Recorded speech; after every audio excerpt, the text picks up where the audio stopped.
We'll guide you through how to enable and make an iPhone vibrate for incoming calls and when it rings. If you find this useful, then please consider subscribing and liking the video.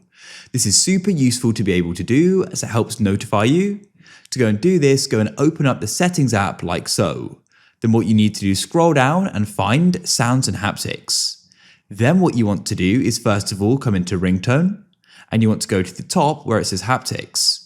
And what you want to do is go and choose one. You can even have a custom one if you want. I'll just have the default option. After you've changed that, come back to your main sounds and haptic settings, and at the top, click on haptics. At the moment, mine is set to never play. What you want to do is go and set it to always play, or you could select plain silent mode as well. But that's it. Now when you go and get a call, your iPhone should go and vibrate.